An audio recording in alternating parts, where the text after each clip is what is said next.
Welcome back to Money Makes. My name is Callie, and today we are going to be making the ultimate chocolate chip cookies. So these chocolate chip cookies truly are the best. I have a few secret ingredients that are really going to take these above and beyond. They are so simple to make, and you are going to love them, and they are going to be your new go-to recipe. I can promise you that. They're going to be chewy, they're going to be soft, they're going to have a slightly crisp exterior, and they are just amazing. I can't say that enough. So let's get right into it. But before we begin, as always, please remember to subscribe, like, share, chat in the comment section, and follow me on social media for more recipes and additional content. So let's get right into it. These are the ingredients that we are going to be using. I have some brown sugar, granulated sugar. I have a stick of unsalted butter. We are going to be browning the butter in this recipe, and I will walk you through that. It's so simple to do.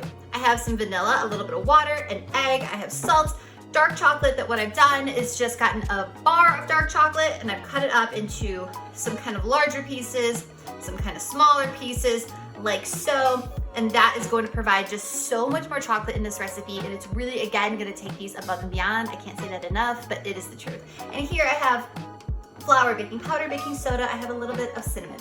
So let's get right into it. First things first, we're gonna brown the butter, which, like I said, is so simple to do. Do not be intimidated by this step. So first things first, you want a pan that is light colored on the bottom like this, because you need to be able to kind of see the browning happening. And if you're using like a cast iron or any kind of black pan, it's just gonna be harder to kind of notice the color difference or the color change as it happens. So I'm gonna turn this on to medium, and my burner kind of takes a little bit to warm up. So we're gonna turn this on to medium, and we're just gonna let the butter melt, and all of this is kind of gonna happen in stages. So the first stage we're looking for with this browning process is just for the butter to melt. So I'm gonna wait for this to melt, and then I'll kind of talk you through the next stage of browning the butter. Okay, so as you can see here, the butter has melted, and what you're gonna start to notice is a bunch of kind of bubbles and foam that are gonna arise on the surface of the brown butter. And as this kind of continues to brown, it's very important that you continuously stir the butter. So you'll kind of start to feel some what are called milk solids that are gonna stick to the bottom of the pan. Totally normal, but that's why you wanna kind of keep stirring so nothing sticks too much and nothing burns. So like I said, it's gonna bubble, it's gonna froth, and then shortly this is going to start browning. And I'll show you the next step of the process.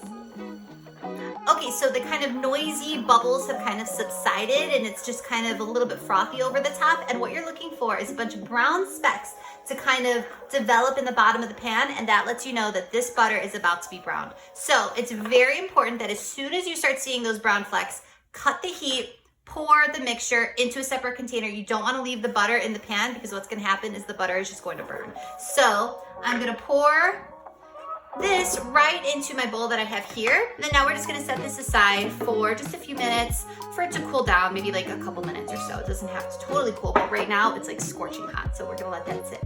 So in the meantime, what we're gonna do is combine our dry ingredients. So our flour, baking powder, baking soda, our cinnamon. The cinnamon is just gonna add a really nice kind of depth of flavor that I love. It's gonna be very subtle. And I'm just gonna give this a quick whisk just to kind of get those ingredients nice and combined. Okay, this looks perfect.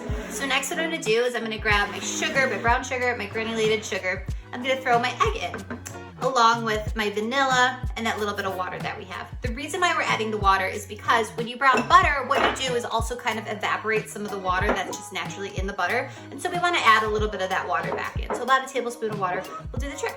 So I added the water along with my vanilla, and now I'm just going to give this a whisk until these ingredients are nice and creamy and incorporated. Okay, this looks wonderful. So next up, I'm gonna throw in that brown butter and the instant coffee or espresso powder. You can, of course, leave out the instant coffee if you'd like. I don't know why you would, but again, I think that just adds another great depth of flavor. Okay, so I just added in the brown butter along with the instant coffee, and I'm just gonna give this a whisk until everything is nice and incorporated. Okay, this looks wonderful. So in go the dry ingredients. I'm gonna give this a stir until it's nice and incorporated. Okay, this looks good. So next up, we're gonna throw in our dark chocolate. If you don't like dark chocolate, you could use semi-sweet chocolate, you could use milk chocolate, whatever you wanna do. But I love dark chocolate. And what I like doing, this is optional, highly recommended, is to reserve some of the chocolate to place on top of the dollops of chocolate before they bake in the oven. I'll show you when we get there, but I'm gonna reserve just a few for now.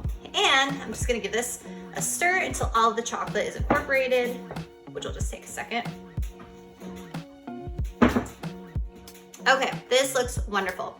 So next up, what I'm gonna do is I'm gonna cover this bowl with plastic wrap, pop it into the refrigerator for a minimum of 1 hour, and then we'll bake these up.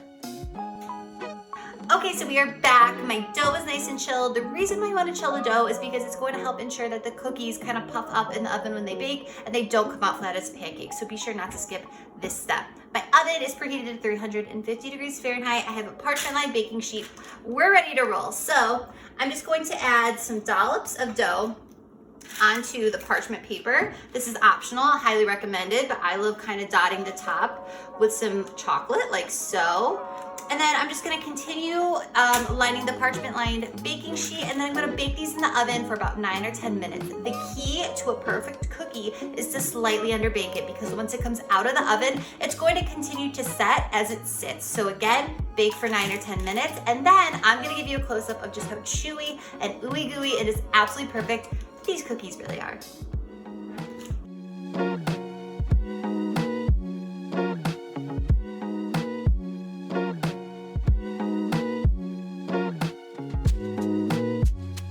Okay, so there you go. These cookies are truly the perfect chocolate chip cookie. They're chewy, they're soft, they're ultra chocolatey, and they're absolutely amazing, and you are gonna love them. So, as always, for the full written recipe and instructions, head to my blog, winniemakes.com. I'll put the link for that in the description box below. Click on the link, the recipe will come right up, and make these chocolate chip cookies. I promise you're gonna love them, and let me know what you think, because I'd love to hear from you. Thank you so much. I'll see you next time. Bye-bye.